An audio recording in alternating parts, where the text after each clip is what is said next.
2022, Dongshan City. A guy in a black t-shirt with black hair touches his face in surprise and says that this is not a dream, sitting in his bed on the floor and looking at the purple rift in space right in front of him. He said that he woke up and the entrance to the dungeon was right at his house. In 2012, similar portals began to appear all over the world. After a series of riots caused by competition to explore these portals, the dungeon spiraled out of control. Soldiers armed with machine guns fight goblins running at them. The government has introduced 5 rules. 1. You can't get rid of the portal, but a raid can seal it. 2. If you fail to close it within the specified time limit, the defense will fall and the dungeon monsters will flood into this world. 3. People who get lost in the dungeon and still survive are doomed to stay there, becoming adventurers. 3 men, a swordsman, an archer, and a mage stand in a battle stance in the forest, surrounded by wolf-mouthed monsters. 4. The higher the level of monsters in the dungeon, the greater the reward for conquering it. 5. Top-level dungeon bosses can't even be destroyed with a nuclear warhead. 10 years later, because of the continuous appearance of new portals and their endless captures, the world has gradually come to terms with this. In recent years, information about dungeons and adventurers has gradually begun to leak out to the public. In addition, the Canadian edition of Adventurer Weekly published a research report. The newspaper has an article with the headline, "Adventurers. Only 1 out of 20,000 won good luck." It says that as of July 2022, there are about 35,000 registered adventurers worldwide, and that on average, there is 1 adventurer for every 20,000 ordinary people. The article says that these 350,000 adventurers have an average net worth of $20 million. The lack of jobs, the hungry rich, and the importance of social status, which is chased by everyone from bandits to officials, have contributed to the fact that the profession of an adventurer in the hearts of people has become a cherished dream. To the public, adventurers are the root of evil, an opportunity that can't be exploited, but it can't be eradicated either. The host of the evening show asks a man in a yellow suit with white hair that his profession has brought him more than $500 million in the last 3 years. He replies that even though he's been dubbed the legendary adventurer, this is just the beginning for him. But few people know that behind this high-level adventurer are hundreds of corpses of mid-level and low-level adventurers, as well as civilians who got lost in the dungeons. The main character's name is Cheng Hai, and he is one of the few people who knows this dirty little secret. Cheng Hai scratches his head thoughtfully, wearing glasses, a black t-shirt, and yellow shorts. Looking at the entrance of the dungeon, he told him that he had caused him trouble. He thought about the fact that 5 years ago, the death rate when entering an entry-level dungeon was 50%, and half of the cases were fatal. Thinking about it with a tense face, he concluded that as much as he needed the money, the risk was too great. Cheng Hai is an expert on the secrets of dungeons and adventurers, and the author of best-selling books such as The Immortal Adventurer, Oni, and Death Knocks. He took out his phone and decided that it was better to give it to the government, or rather the Adventurers Guild. He recalled that when an ordinary citizen found the entrance to a dungeon and surrendered it, they were rewarded with rare treasures. An alert from a news channel appeared on the phone screen that an association employee in Shanghai was arrested by the police today, and according to reliable sources, this person is suspected of murder and reselling portal coordinates. Cheng Hai stared intently at the phone screen and shook his head, saying that he wouldn't necessarily get someone who wanted to kill, thinking about whether these people would rent out the portal later. Then he thought that it would be impossible to sell the portal to some financial organization either, because they would have to use it at least 10 times in the beginning. And in the future, in order to prevent him from selling the items that he would receive as a reward, they would follow him and he would die in an accident before these 10 attempts are over, and concluded that it is not a good idea to test the moral level of capitalists on their own safety record. Then he looked at the portal again and thought that he shouldn't just leave it like that either, because as soon as the time runs out, he will turn, the monsters will break out, and this will inevitably lead to victims and destruction of state facilities, and the main character can be soldered for 20 years for knowing about the existence of the portal and not reported it. Cheng Hai decided that the first step was to check the portal's level, and if his death rate was higher than normal, then he would just move to another city and before leaving, call the police to deal with it themselves. He added that if the survival rate is normal, then he will try to cope with it himself, and if it doesn't work out, then he will use the option above. He opened the treasure hunter picture book on his phone on the dungeon portal level table. Next to the image of the purple portal, it says that this is a hunting entrance to the dungeon, which has a survival rate of 80%, and that the tasks in it are mainly related to hunting monsters in the dungeon. The main character concluded that this was a second level entrance. The level of the portal can be judged by its size, and the entrance to Cheng Hai's house is too small, so the only possible level is the entry level. 2 days later, a yellow uniformed courier called at Cheng Hai's door, announcing that he was a courier. Cheng Hai opened the door a crack and told him to come in. The courier handed him a box with a receipt for receiving the parcel and asked him to sign. While Cheng Hai was signing, the courier quietly asked him that he had discovered a new portal, explaining that otherwise he would not need to buy chain mail, which caused the main character to turn pale in surprise. Taking the bat in his hands, he waved it in the air and, laughing awkwardly, said that he was just playing war games, broke the previous one, so he decided to buy a new one and asked if there were any problems. Turning around, the courier adjusted his cap, smiled awkwardly, and said he was just asking. Cheng Hai stared after him intently through the doorway and thought that even though he had long known how eager ordinary people were to become adventurers, talking about such things so bluntly scared him. He closed the door and turned abruptly to the box. After taking off his clothes, he changed into chainmail and iron armor, replacing his glasses with contact lenses, and armed himself with a fire axe that he bought at a nearby fire equipment store. The main character noticed that the armor is heavy and a little tight in the chest, and looking at himself, said that he is grateful that it does not restrict movement. He stared intently at the portal to the dungeon and stepped inside. After leaving the portal, the main character found himself in the forest and noticed that the first enemy would be werewolves. He was glad that he had bought the chainmail for a good reason, and noted while waving his finger in the air that according to official information, after a newbie entered the dungeon, the adventurer's panel and exit conditions would be activated. Status, inventory, achievements, and task buttons appeared in the air. He opened his status, where it says his name, race, first adventurer rating, that his profession and nickname are missing, and the main characteristics read Strength 9, Agility 9, Physique 10, Intelligence 16, Perception 10, Charisma 11.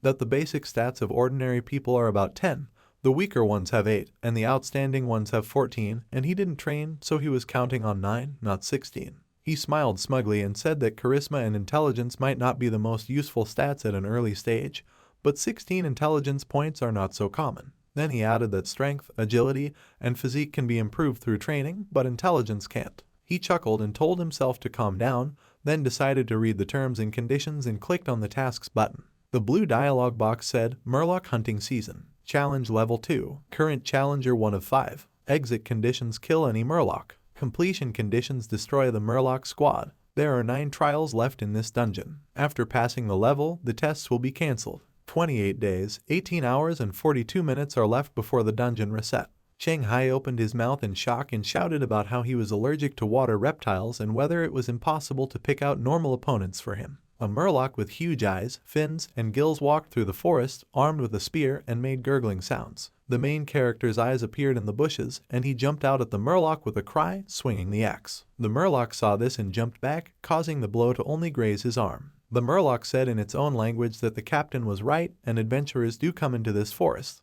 Evening came. The main character wipes sweat from his forehead, removing his helmet, and says that perhaps the difficulty of this dungeon was indicated incorrectly, standing next to a dead Murloc lying on the ground, from which an axe protruded. Cheng Hai noted that he had barely managed one, and thinking about what would happen if there were several of them, he wondered if he should go back right now. To the main character's surprise, a dialogue box appeared in front of him, saying that his level was increased. In the window with the status of the main character, the adventurer rating changed to the 2nd level and a nickname appeared, I'm with Murloc's 50-50. He got angry at the insult, picked up the Murloc spear, and decided that that was enough for today, and that he would challenge this dungeon after hiring a personal fitness trainer and improving his core stats as he went back to the portal. Chai Han walked out of the portal to his room and collapsed on the couch, moaning that he was tired a lot, adding that it was the first time he had gotten up from the couch in half a year. A dialogue box appeared in front of him, with the dungeon exit condition highlighted in green. The main character noted that the mission was completed and that strange things happen after leaving the dungeon. The dialogue box says that the adventurer has been found to have left the dungeon and that the settlement is starting.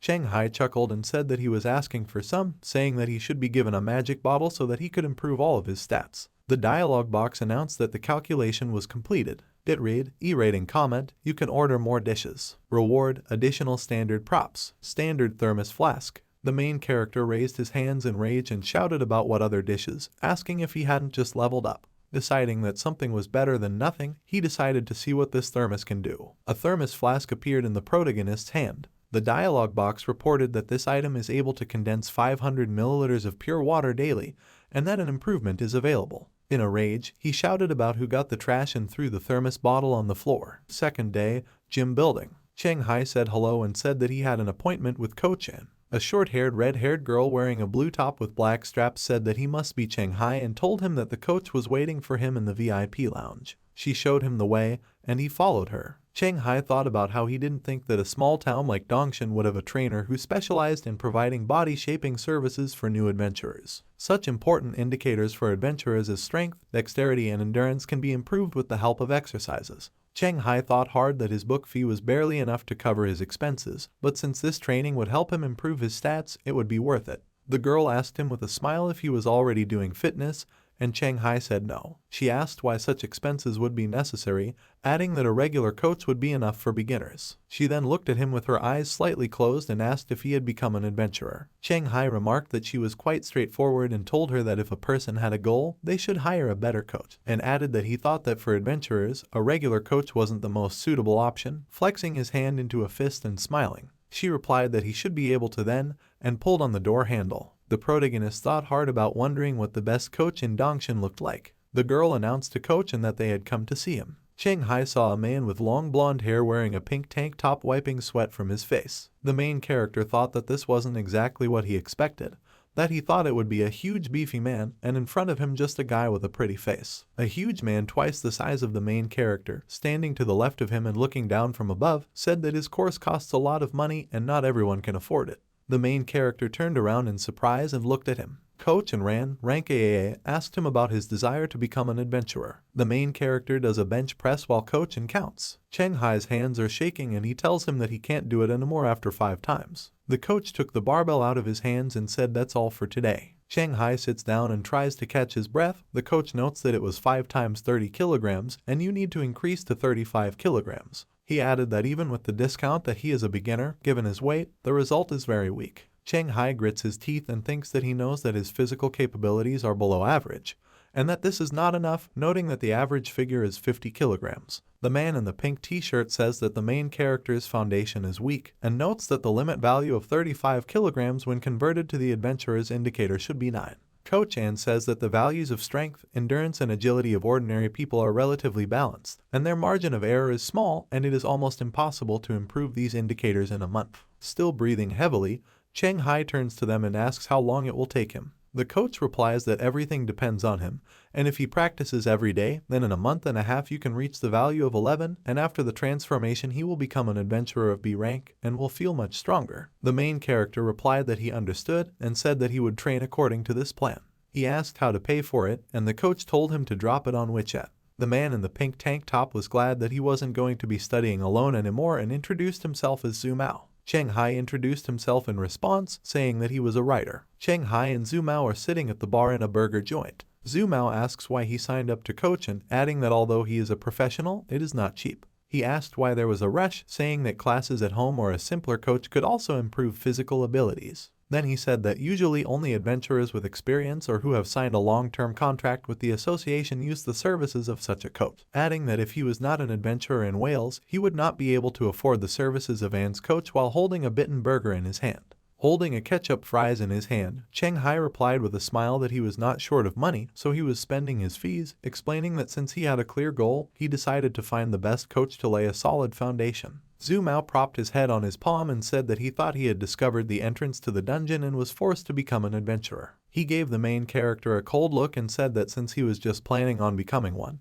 he should teach him something so that they wouldn't try to trick him later. Zhu Mao turned to the main character with a smile, and there was a sign above his head, "Leave him to die." He said that the first time you enter a dungeon, each adventurer gets a corresponding title based on their stats, and they can choose whether to wear it or not. He explained that attributes and stats when leveling up don't go unnoticed by other players, and that hunters who specialize in finding low-level dungeons often hide their title because it would be strange if they had it displayed. He said that the hunter in turn would always know who became an adventurer and would follow that person to find the entrance to the dungeon. Zhu Mao noticed that Cheng Hai didn't react and concluded that Cheng Hai wasn't really an adventurer, but just a writer with money who intended to become an adventurer, as if there was nothing wrong with that. Adjusting his glasses, Cheng Hai said with interest on his face that he would remember. Despite the stony expression on his face, Cheng Hai thought that it was a good thing that he didn't use his title, otherwise he would have been exposed today. Zhu Mao said that Coachin must have already finished with the contract and called for the protagonist to go. Coachin is sitting at a table with a laptop, surrounded by awards and cups, in front of a girl with red hair. He says that Cheng Hai is a fairly well-known writer specializing in adventure novels, and that it's not surprising that he has the financial resources and motivation to attend his classes.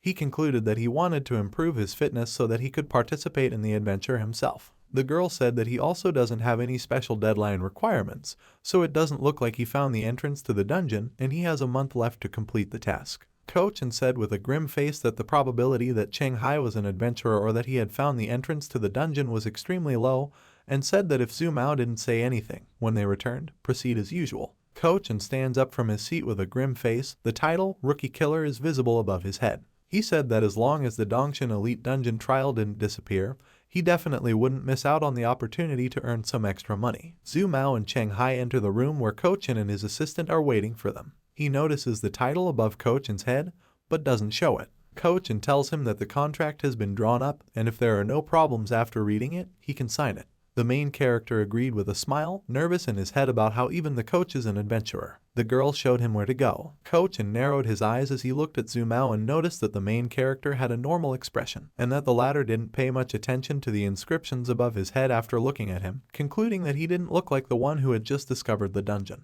He asked if the man had done anything wrong. Scratching his neck, Zhu Mao replied that he couldn't because they had a contract. Zhu Mao is a level 6 contract adventurer. When Coach left, he said that there was no need to constantly monitor the main character. Cheng Hai put the papers on the table and said that everything was ready. The girl gave him a copy of it and asked him to wait a bit, saying that Coach would test it. The main character is trying to catch his breath while sitting on a treadmill. The coach says that this is enough, writing something down on paper, and concludes that the assessment of his physical form is extremely disappointing.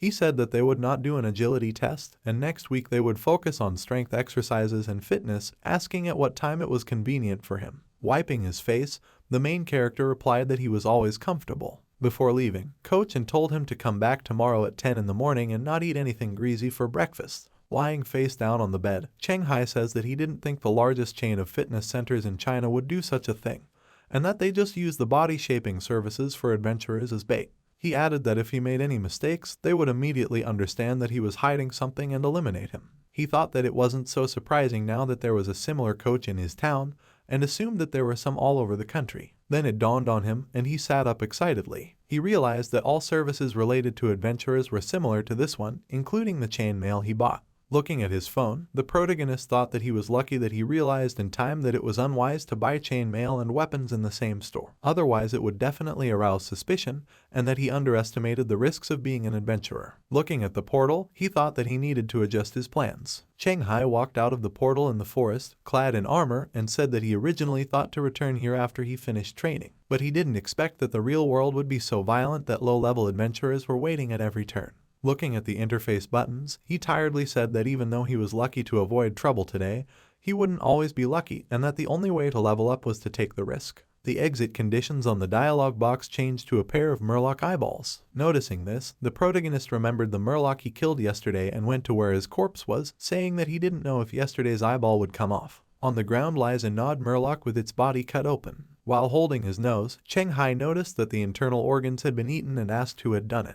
He noticed that the eyes weren't eaten and was glad that he didn't have to fight, so he sat down on the ground next to the dead Murloc and said that he would just walk around and make a few notes about the place. A Murloc appeared behind him and shouted at him in its own language, asking if he was the killer. The main character exhaled when he realized they were Murlocs and shouted at him that he could make him one when the second one appeared. Cheng Hai started running away with all his might, shouting that he couldn't beat two people and needed to run. Evening came. The main character and the Murloc stand side by side, trying to catch their breath. The Murloc fiercely pointed its spear at Cheng Hai and shouted in its own language. The latter, grinning, wiped his face and told him that he was going to die any minute, but everything was bragging, and asked him if he understood. He pointed gloatingly next to the Murloc and shouted that it and its companion had split up, which surprised the Murloc. Cheng Hai smiled maliciously with the axe in his hands, looking down at the Murloc. With a blow of his axe, he sliced it in half. The second Murloc jumped out of the bushes and charged at the main character, shouting. He turned and smiled ominously. The Murloc was startled. Swinging the axe, he shouted at him to run, running after him. The dialogue box says that an adventurer has been found to have left the dungeon,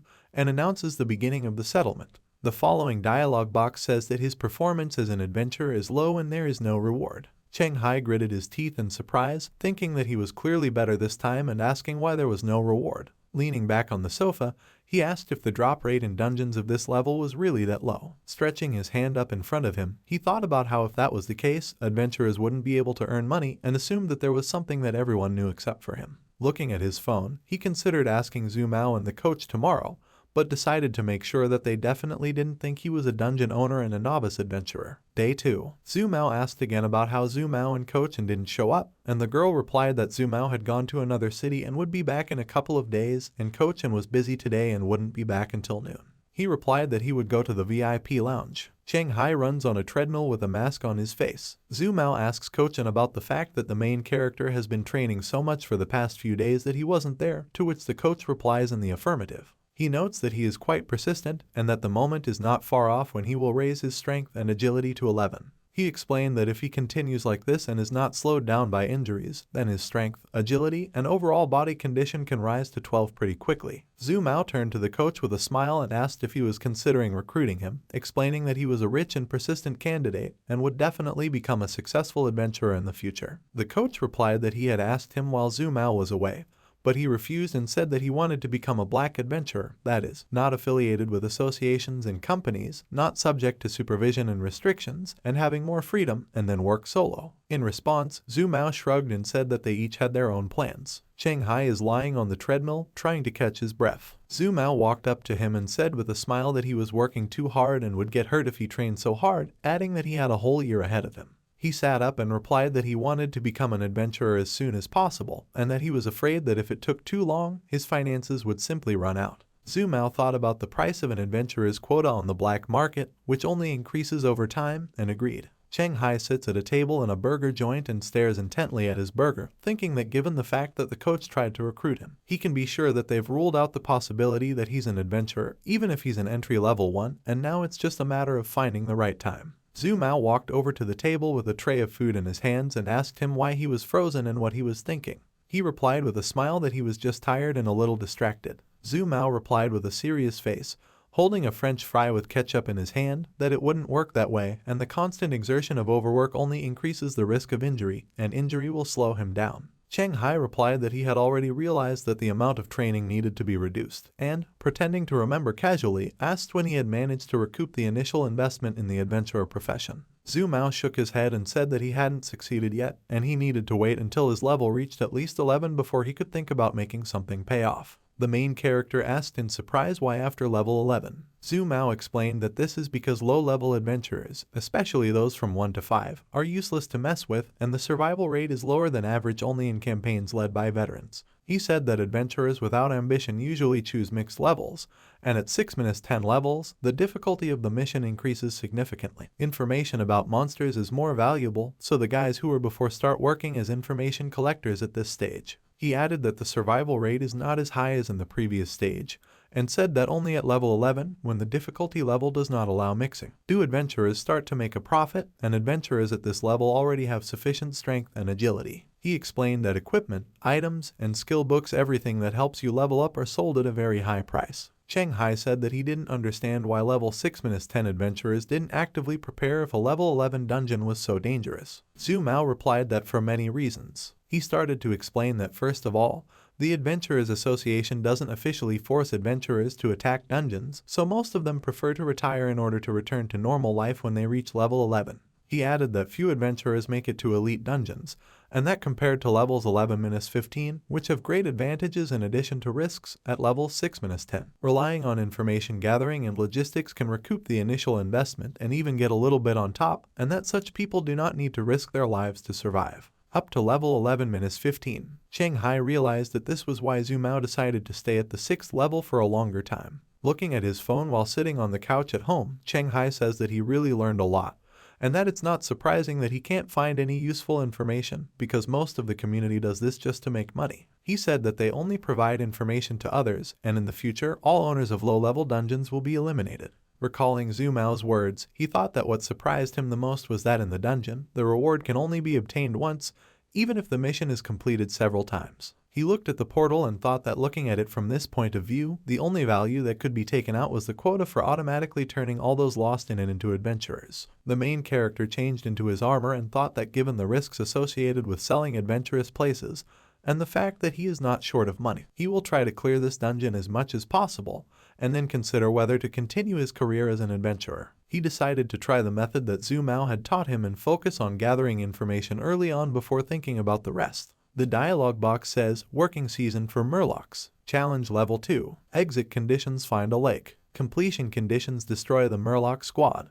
There are 7 tests left in this dungeon. After completing a level, the tests will be cancelled. There are 19 days, 18 hours and 43 minutes left until the dungeon reset. The main character was surprised that this mission also did not require combat, and was glad that he took advantage of Zhu Mao's experience and bought a drone, because finding the lake without it would not be the easiest task. Murlocs run through the forest after a creature with a large red tail. One of the Murlocs spots the drone and shouts something in their own language. Cheng Hai looks in surprise at the screen on the drone's remote control and sees 4 Murlocs and one large orange Murloc with large pointed swimming trunks looking at the drone. The big orange Murloc let out a loud growl, baring its huge teeth in its mouth. The Murlocs scattered in different directions, disappearing into the forest vegetation. Cheng Hai, looking intently at the screen, wondered if it was a Murloc, and concluded that although its appearance and aura were different from those Murlocs he had fought before, he was sure that it was also a Murloc, but of a higher level and with more advanced abilities. He decided to complete his mission first and then return to the search for the orange Murloc.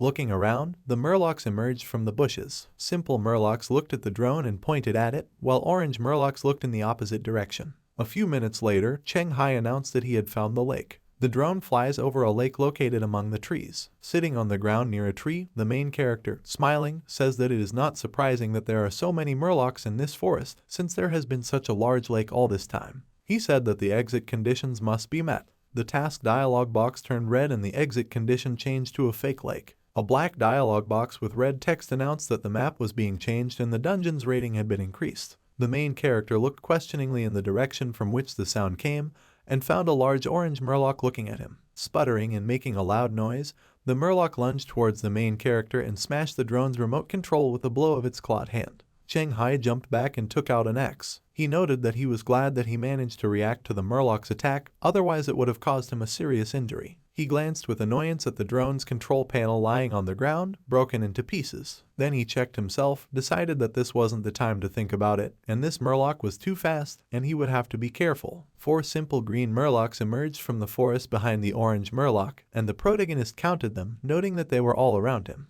The orange Murloc lunged at Cheng Hai and struck him in the shoulder with its claws, shattering his mail shirt and leaving him with a wound. He noted the Murloc's speed by looking at the blood spurting from the wound on his shoulder. The Murloc looked back at the main character and asked in its own language what was going on. Cheng Hai thought that if it wasn't for the chain mail, he would probably have lost an arm by now, and wondered if it was true that novice adventurers had to deal with such creatures. Standing in a threatening pose, the orange Murloc asked in its own language why this person was so difficult to kill, then shouted at the other Murlocs not to just stare. Turning around, the main character noticed that the Murlocs began to approach him. Gritting his teeth, he glanced at the orange Murloc and thought that it would be fine if he only had to fight it, but he would also have to spend energy on ordinary Murlocs, and noticed that the difficulty of this dungeon was much higher than the stated one. Looking back at the portal behind the trees, he decided to run, and a red system warning caught his attention. The dialog box highlighted the text in red and warned that all achievements will be cancelled when you exit the dungeon. In front of the cave entrance, there are goblin corpses and small lights. A punch smashes the stone wall of the cave. A bespectacled man with a book in his hand tells the man with red hair, calling him Quan Chun, that he is just taking out his anger on the dead man, and slams his book shut. The guy with glasses is called Bu Jiaming, and he's a level 5 contract adventurer ranked in the top best companies for adventurers, and his title is 5 fireballs that destroy everything in their path. Quan Chong turned around and asked, "So what?" He is a level 5 contract adventurer, also ranked in the top best companies for adventurers, and his nickname is the Overbearing Fist of Rage. In front of him is a huge goblin body slammed into the cave wall and covered with a dent from punching. Quan Chong says it's because he's too weak to resist. Bu Jiaming replied that it would be strange if he could, even considering that his stated 5th level is quite equal to the 9th, saying that only Quan Chong would be lucky enough to encounter such a monster in an entry-level dungeon. Quan Chong said that he wanted to face the legendary bug monster that can only be encountered in the next stage of the dungeon, and that it doesn't scare him because he can always get a coupon to upgrade a miraculous item as compensation, and that he is convinced that he is destined to become a legendary adventurer. Quan Chong smiled confidently as he left. Bu Jiaming thought about how they were only at the 5th level, and noted that the monster he was targeting was truly legendary. He wondered how Quan Chong planned to get such a rare coupon, and assumed that Quan Chong had just blurted it out without thinking. The dialogue box says, "Challenge level is unknown. Exit conditions. Last 3 minutes with an abnormal Murloc with high combat power. After completing the task, you will receive an additional compensation, a coupon for improving a wonderful item." Cheng Hai angrily shouted at the window that he wanted to escape, and asked about how it wanted to pretend that it wasn't there. The orange Murloc leapt at the protagonist, raising its paw to strike, and shouted in its own language that it was finished. Cheng Hai stares intently at the Murloc's paw approaching him. Blood spurts out, and his helmet flies off his head.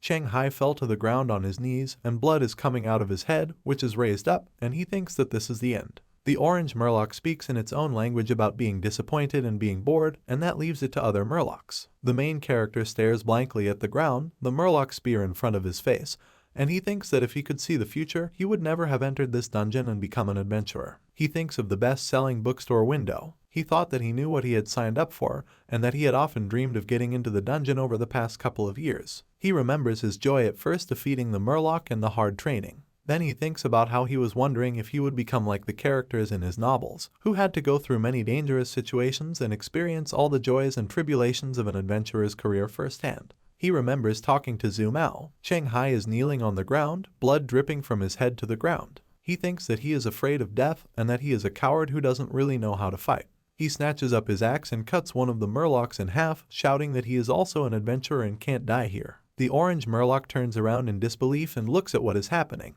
Swinging his axe, surrounded by Murlocs, he tells himself to think about what trump card he has and what he can use. He remembers his title Murloc Fighter 1v1 and shouts that he wants to use it. A blue dialogue box appears above his head, stating that the Murloc Fighter 1v1 title has been used. It says, "Title effect automatically finds the nearest strongest Murloc. The user who uses this title gains the target's strength, agility, and perception." The following dialogue box announces that the title has increased his stats, strength +1, agility +8, perception +6. Cheng Hai swings the axe at the Murloc, attacking him with a quick movement. His blue title is visible above his head, and he cuts the Murloc in half. He notes that his body has become lighter and stronger, and he feels that all the Murloc's movements have slowed down, suggesting that his vision has also improved. Glancing threateningly at the remaining 2 simple Murlocs, who were visibly nervous, the protagonist thought that in this state he could deal with them. After a moment of silence, the orange Murloc said in its own language that it was strange, and asked why the man had suddenly become so strong and what he had done.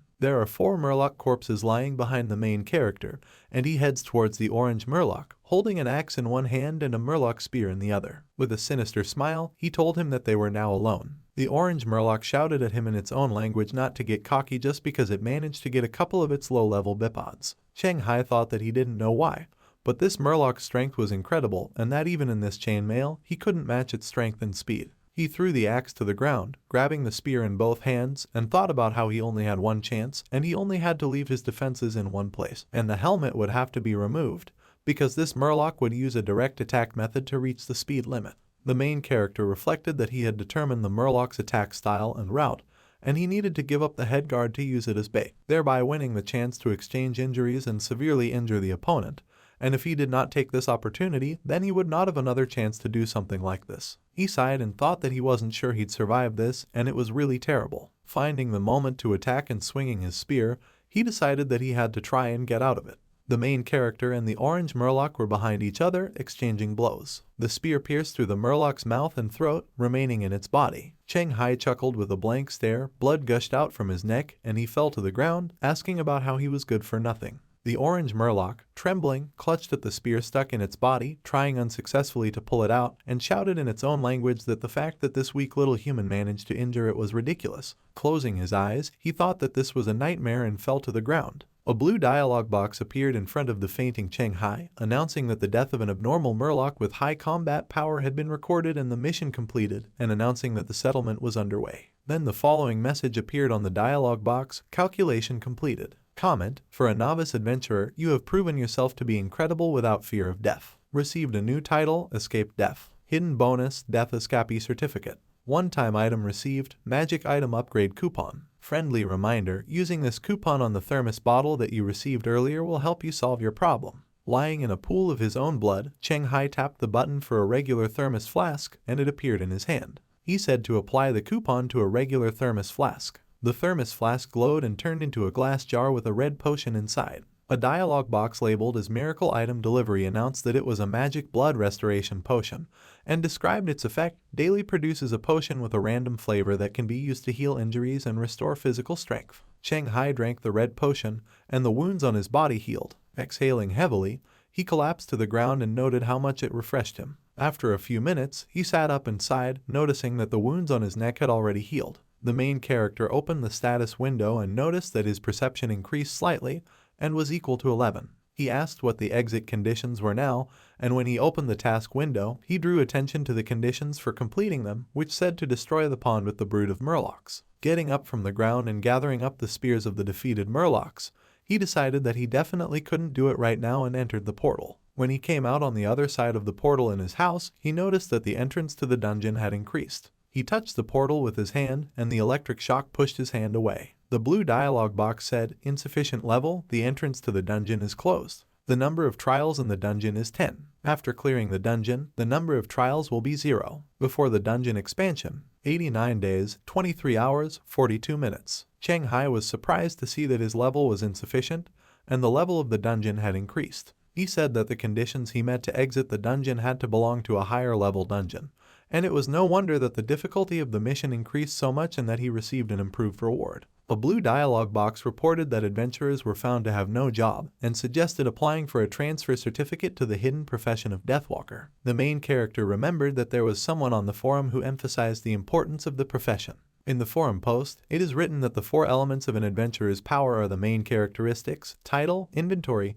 and profession, and the most important among these 4 is the profession. Cheng Hai clicked on the confirm button, and the dialog box announced the change of profession, showing the download slider. A dark purple energy enveloped him, which surprised the protagonist. In the status window, the profession Deathwalker appeared. The dialog box announced the effect of following death. 1. Perception plus 5. 2. The closer the adventurer is to death, the greater the strength and agility. Stat points increase from up to 4. 3. Unlock rewards. Cheng Hai was surprised to see that his perception was now 16, and found that even with his eyes closed, his brain could accurately imagine and perceive every corner of his living room. He thought hard that he was afraid to imagine how people with a perception score of 20 would see the world. He remembered that his first title had synchronized his basic stats, strength, speed, and perception with the Murlocs, and wondered what the effect of his new title was. The dialog box reported that the effect is triggered when the wearer is seriously injured or dies, or encounters an enemy whose strength is slightly greater than their own, strength plus 4, agility plus 4, perception plus 4. He reasoned that this bonus adds 4 points to strength, agility, and perception, and its effect is similar to his new profession.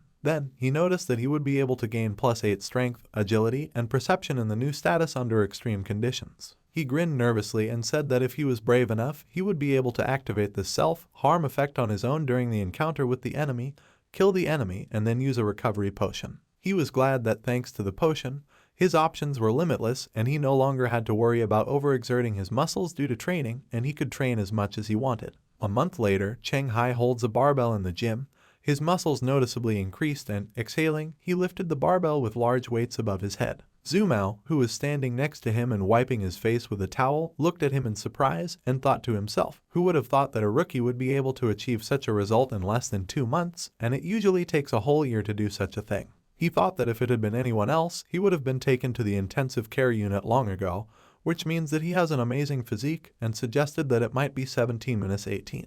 Thinking that Cochin had made a big mistake, he walked up to Cheng Hai and threw him a bottle, congratulating him on how confident he was that his strength and agility had already reached level 12, and with his current level, he would definitely be able to meet the conditions to exit the dungeon. The main character caught the bottle and began to drink from it in large sips. Zumao asked him if he would like to join Wales, and he replied with a smile that he didn't want to be held back by any contractual obligations. Zumao spread his hands and shook his head, saying that he thought they could go on raids together as colleagues. Cheng Hai smilingly told him that even if they weren't colleagues, they could still go on raids together, and told him that he was going to purchase a couple of dungeon spots after asking him for advice. He thought about it. Cheng Hai asked in surprise, a non-specialized alliance. Then he asked if he understood correctly that they were the largest non-specialized group. Raising his palm up, Zumao replied that if he was going to buy a place in a dungeon on the black market, he would advise him to choose a place in a low-level dungeon that was covered by the guarantee of a non-specialized alliance. The main character asked why. He explained to him that usually deals involving the sale of adventure receipts are accompanied by quite large risks for both the seller and the buyer, and usually sellers are afraid that some veteran will pretend to be a novice, and buyers that after receiving the money, the seller will simply disappear. He added that this does not apply to those transactions that accompany a non-specialized alliance, although they do have quite a large commission, and in transactions that relate to the purchase of an adventurer's seat and other things related to dungeons,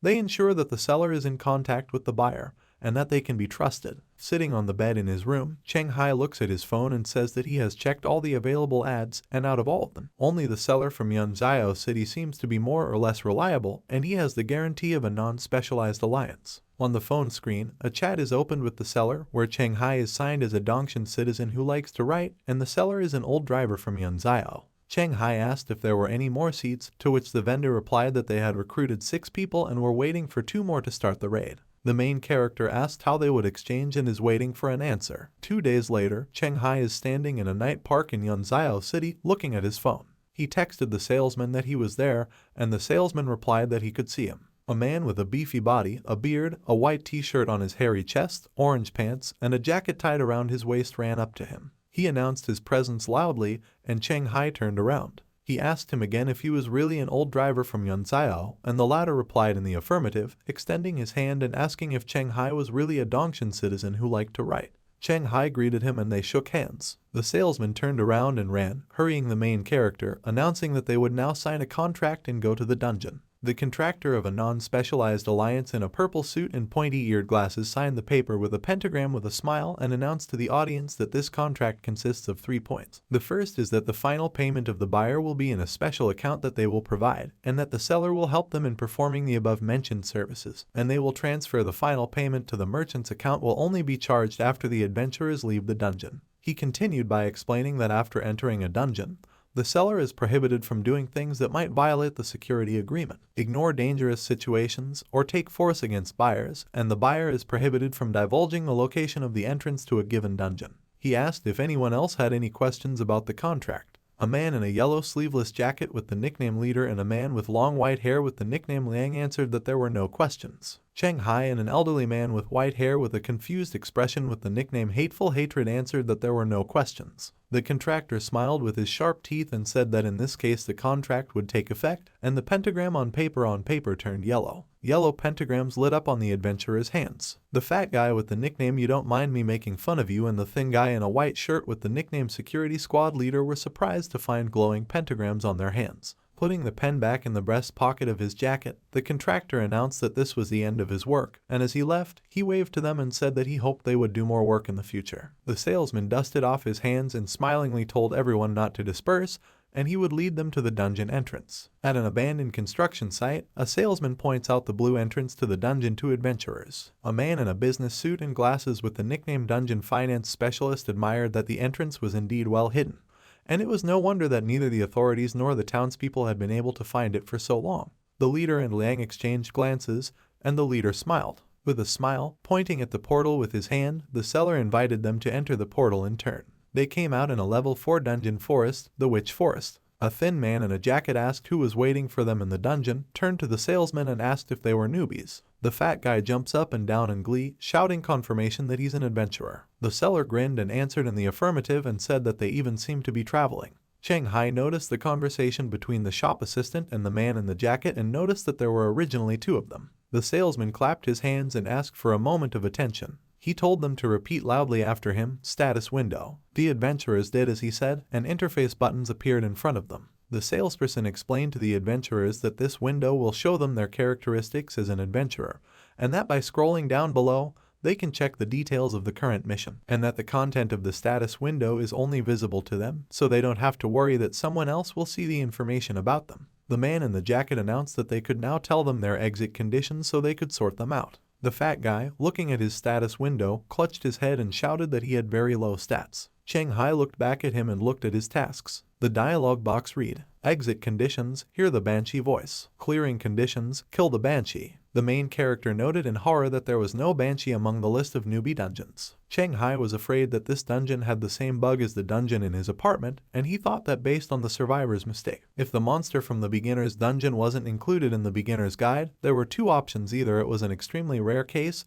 or all the adventurers who had disappeared to encounter it, they died. The pentagram on the bespectacled man's arm screamed that the man had violated the security agreement and given a false condition for exiting the dungeon. Chang Hai noticed this. The leader of the security team, smiling slyly and keeping his hands in his pants pockets, asked about the fact that they hadn't even started yet and someone had already managed to break the security agreement by looking at the man with glasses. The leader looked at him in silence, and the man with glasses, smiling nervously, shouted that this was some kind of bug and his condition for leaving was to collect valuable herbs. The man in the jacket looked at the man threateningly and said that the contractor's contract wasn't always able to give out 100% correct information, but with such a newcomer, he definitely couldn't have such problems, and concluded that his condition for going out was definitely not to collect valuable herbs, and he lied to them. The man fell to the ground in fear, trying to find words, when the leader came up to him, put his hand on his shoulder, and told the man in the jacket that he had only recently become an adventurer and didn't know all the rules yet, so it was normal for him to make mistakes, and asked for another chance. The leader lightly nudged the man with his hand.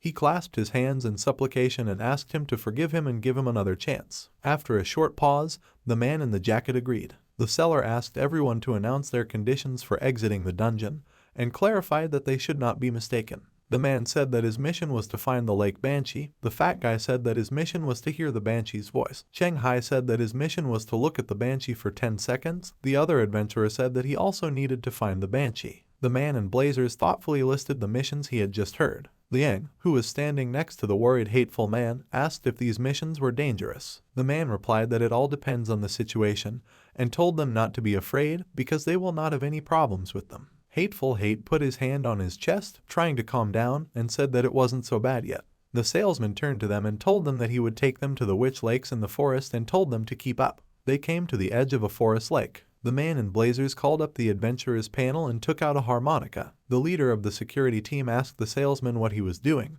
and the salesman replied with a smile that he was summoning a lake banshee. A man in a jacket plays the harmonica. He asks the seller how he found out the method of calling her, to which he replied that this is a secret of the company. A girl with light blue hair and pointed ears poked her head out of the water. It flew up into the air, and the fat guy pointed at it and shouted that he had found it. The leader and the man with glasses said that they completed their mission by looking at the dialogue boxes. Chang Hai looks intently at the banshee and counts to 10, then calls up the status window that says that the exit condition has been met. The salesman told them to use earplugs because the banshees would sing their song. The fat guy asked, putting earplugs in his ears, what would happen if they were not inserted. Picking his ear, the salesman replied that witch chanting would destroy his brain, adding that a first-level beginner who had just become an adventurer would surely die immediately. The fat guy covered his ears with his hands in horror, while Hateful Hate and the bespectacled man screamed in fear. The man in the jacket continues to play the harmonica, and the banshee begins to sing back, raising his hand in the air. The nose of the bespectacled man and the fat guy started to bleed, and their faces turned red.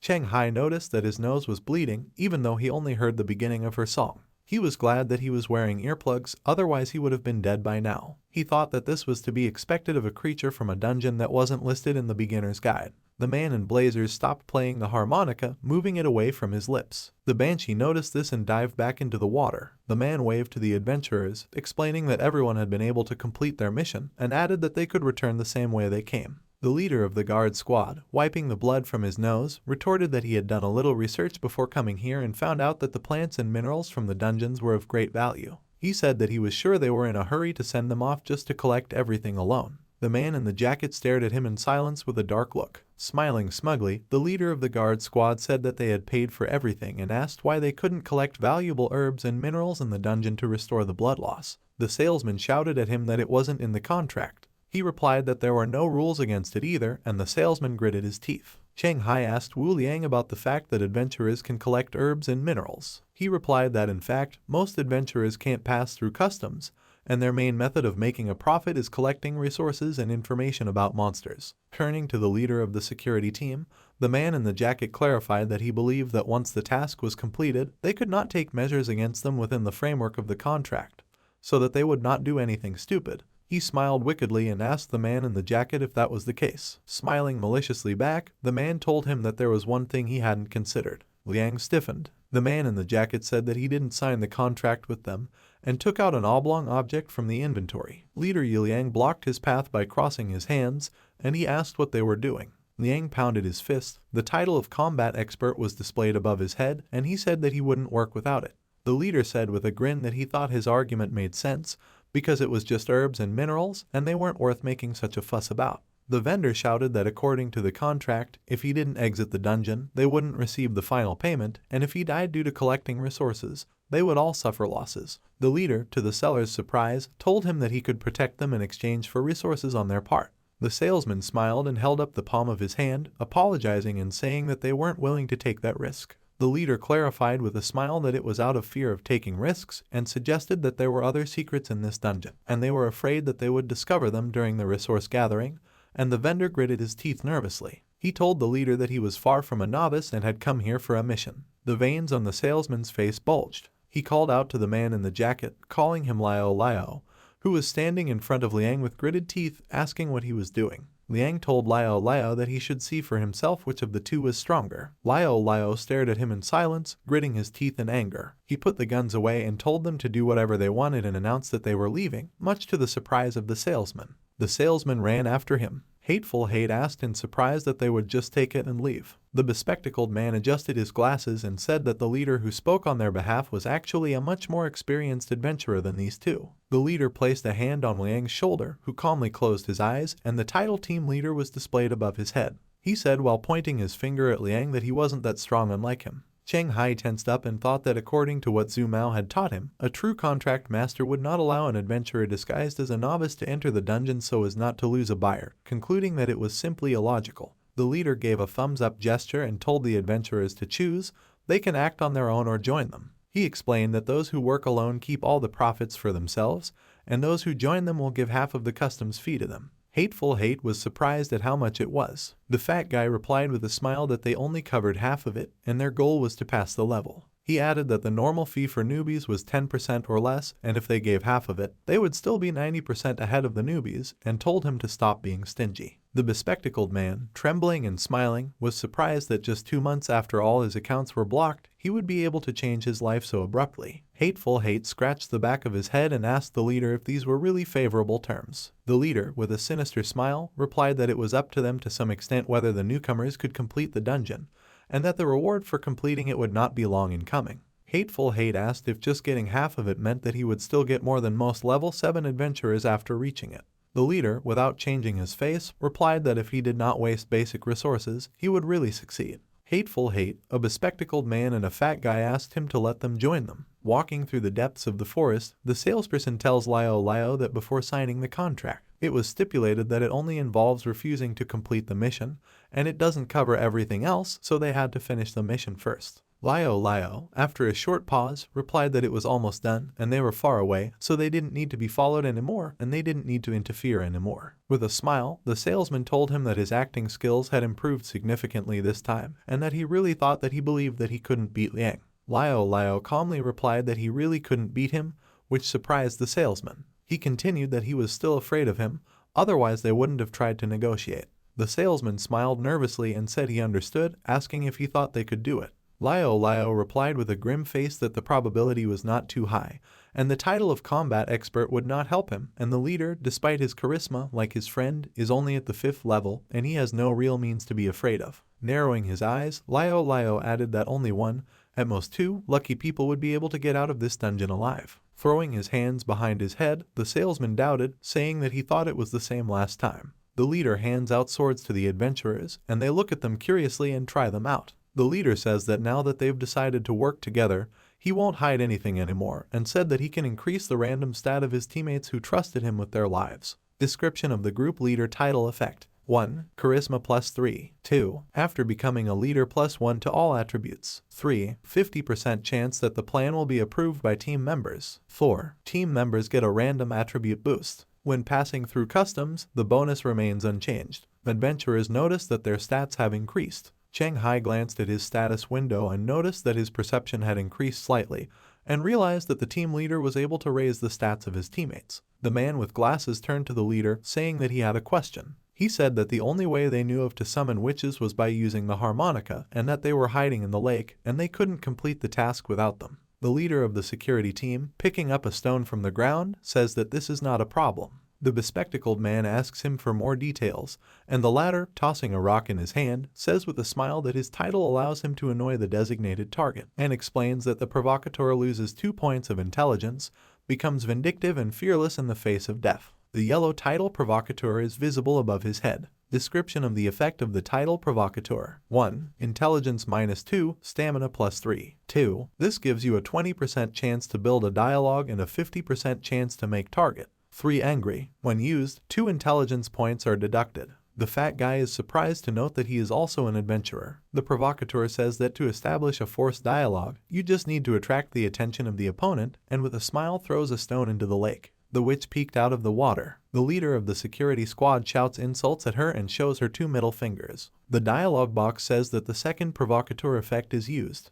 A red dialogue box announces success, and the witch rises from the water, her face contorted with anger. She rushes in his direction, and he smiles, glad that the provocation has worked. Liang jumps in front of him and tells him to leave the rest to him. Liang approaches the witch, raising his fist to strike at the witch hanging in the air. The leader yells at the others to spread out and let Liang hold her back, and tells them to put on earplugs and spread out around the perimeter. The witch screamed and passed through Liang without taking any damage. The others gritted their teeth in surprise as they noticed what had happened. The witch approached the leader of the guard squad and began to inhale hard. Smiling nervously, he fidgeted. The witch screamed loudly, and the adventurers covered their ears, the force of the sound wave pulling the skin over their faces like a strong wind, and blood gushed out of their noses. Everyone crouched down, except for the leader and the man in the cap and earphones with the long black hair. The witch looked at him questioningly. Getting up from the ground, the fat guy was glad that he was wearing earplugs, and said that his nose was bleeding. Standing up, the leader of the security team asked about the fact that the witch was also a ghost. Liang landed on the ground on 1 foot,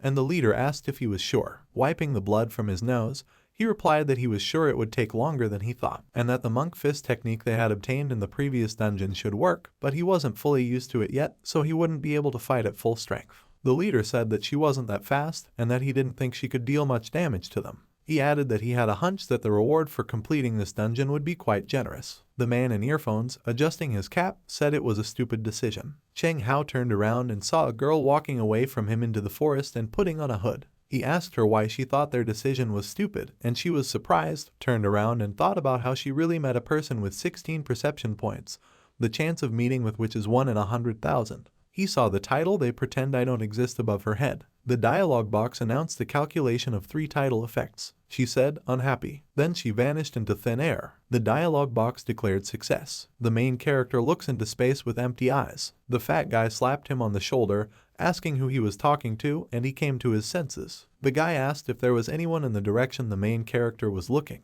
and the main character started talking about seeing someone there, wondering if it was a hallucination. Then he sensed something and announced that someone was coming, to which the guy asked, who is coming? Several witches, identical to the one they are fighting, flew out of the forest. Liang slammed a fist that radiated yellow energy into the witch's stomach, sending her flying backwards. The bespectacled man and Hateful Hate were overjoyed. Liang landed behind the witch, who had fallen to the ground on her knees and was holding her stomach. Noticing the witches approaching, he turned back to where the fat guy and Cheng Hai were standing, and shouted to the leader that they were mistaken, and there were more than one witch in this dungeon, and they obviously knew about it in 2 ways. Behind the surprised leader, many witches flew out of the forest. The fat guy opened his mouth in horror. The leader of the security squad chuckled sarcastically, asking if it was too much. The leader stiffened. Cheng Hai clenched his teeth tensely and thought that earplugs would be useless against so many. Liang asked why everyone was frozen and shouted for them to run. The adventurers ran as fast as they could, splitting up in the forest. Hateful Hate runs, waving his arms, one of which is tied with a red thread tied in a bow, and in horror asks why this always happens to him. He remembers lying on the floor with his hand outstretched to a man sitting on the couch with 2 girls with red threads on their shoulders, lying with empty eyes and expressions, a man with a gold necklace around his neck, who, smiling broadly, tells him that he thought he should let go. Sticking out his tongue mockingly,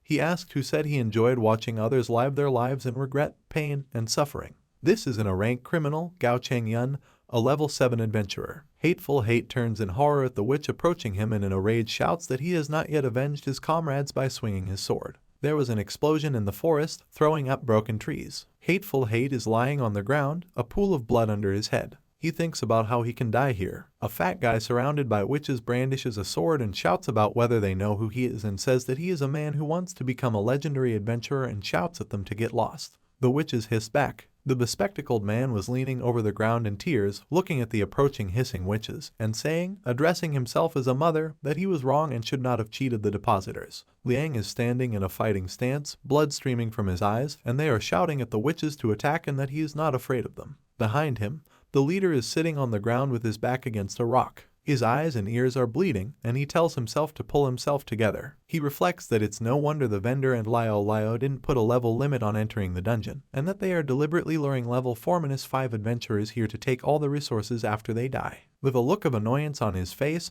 the leader says what a good plan this is. Cheng Hao approaches him and asks if he has any ideas on how they can kill these witches. The leader turned to look at him in surprise, his bloodied eyes still closed. Cheng Hao told him to hurry up if he had a plan. Then he said that they had other ways of attacking besides the voice, and that even though their strength wasn't that great, they could still deal a lot of damage. He added that even if he sacrificed his hearing, he wasn't sure he could get out of the dungeon without being chased by them. Hearing his voice, the leader asked him if he was a writer from Dongshan, to which the latter replied in the affirmative. The leader replied that he did not expect that he, a novice, would be better than him, and asked how he understood him if he had hearing problems. The main character replied that his perception is equal to 16, and he can read lips. The leader replied that in his opinion, there was no way out, and that these witches were immune to physical attacks, and their resistance to fire, lightning, and strong acids was also surprisingly high, and added that frankly speaking, it wasn't something that a team of adventurers like them could handle. The main character clarified with him that it turns out that he can't do anything.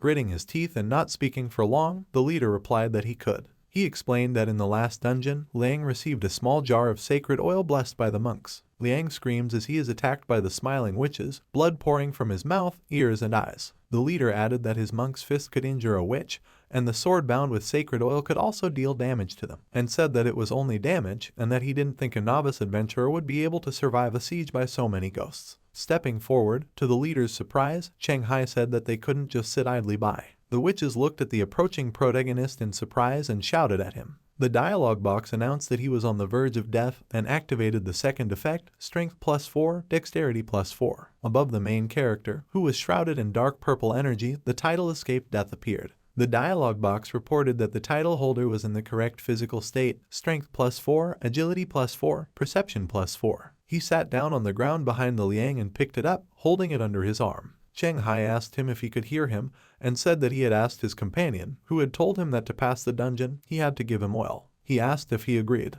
Gritting his teeth against the pain, Liang asked again, pass the level. Then he replied that he seemed to be blind and was afraid that he couldn't control the adventurer's panel to get him what he needed. The main character looked at the ground in frustration. Liang then raised a fist glowing with yellow energy and said that he had another way to mine it for him. He slapped his chest and blood spurted out of his mouth. Shocked, Cheng Hai asked what he was doing. As Liang was dying, he thought that it was possible to get the oil after his death. Looking at Liang's body, the protagonist thought that he had a feeling that Liang had made a mistake and that the oil wasn't worth a person's death. Beside Liang's corpse lay glass, iron, and oil blessed by the monks. He noted that as a result of the effects of his titles, he gained 20 dexterity points, which would be enough for him to escape even though the chances of survival are not great. Cheng Hai holds a yellow bottle of oil in his hand. The dialogue box announces the receipt of an unknown magic item, oil blessed by monks. He poured oil on his sword as the witches swirled around him. He looked at them and said he wouldn't hold back because they were getting on his nerves. The witches got angry and threw an attack on the main character. Cheng Hai stood with his sword in both hands while the witches slashed at him with their claws. The dialogue box announced that the sword blessing was open.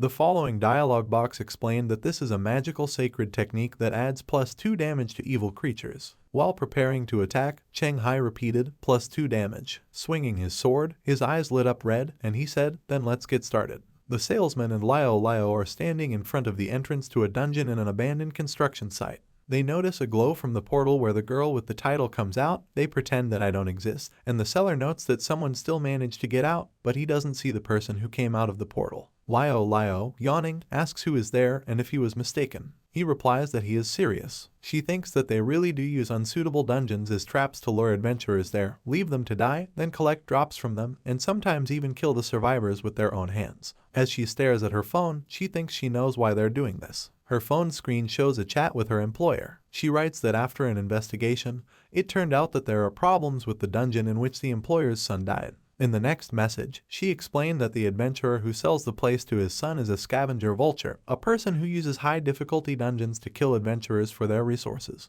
The employer replied that he knew, and said that the reward would later go to the girl's account. Cheng Hai cuts the witch in half with a sword strike. The witch disappears into thin air with a cry. Tired, Cheng Hai falls to the ground and tries to catch his breath. He thinks it was close, and if there were just a few more of them, even a recovery potion wouldn't help him. He turned his attention to the adventurer's panel, where a notice appeared stating that the death dance he performed with the banshee was so beautiful that the passing ruler of death liked it, and he received the gift Undead Can't Kill Me, which will save him from dying at the hands of non-life, and yellow a hint that suggests closing a dungeon, with a friendly reminder that shared dungeons are more important than individual ones. Upon discovering his newfound bonus of being immune to death at the hands of the undead, the main character perked up with joy. Deciding that the extra reward is so great that the main rewards and resources pale in front of it, he agrees to close the dungeon. A blue dialog box indicates that the calculation is in progress. The calculation is complete, and the yellow dialog box says, "You, an adventurer of the Z level. We have taken a step towards becoming a legend. New title received, Lone Wolf. Gets a new title, Wolf in Sheep's Clothing. Received a new title, Spirit Killer. Exclusive hidden skills obtained, Dance with Death in 1 step, 1 kill. Equipment scroll received. Equipment converter 1 received. Received a rare object Song of the Sea, a box containing the voice of a banshee. Friendly reminder, you can put unused equipment in the furnace to get higher level equipment." As Cheng Hai rejoices at the rewards for closing the dungeon, he thinks about the fact that in addition to a rare item and new titles, he has received 2 new skills, noting that this dungeon is not so difficult for nothing. The leader asked why it was so quiet and if the Dongshan writer was still alive. The main character caught himself saying that he almost forgot about it. Running up to the leader, he asked him how he was feeling and if he could stand up. Gritting his teeth, he replied that it was hard for him and that it looked like the witch's scream had reached his internal organs. Cheng Hai looked at him with a serious but calm gaze and said, "That's how it is." He asked if everyone else was dead. The main character, remembering the dead bodies of adventurers, replied with a sigh that the fat man, the bespectacled man, that man and his comrade are dead. The leader noted that Cheng Hai didn't seem to be in the dungeon for the first time, and suggested that his level was very high, as were his stats. Touching a finger to his cheek, he replied that he thought the leader would be the one to sort things out. He replied that he was left all alone and asked not to talk about it.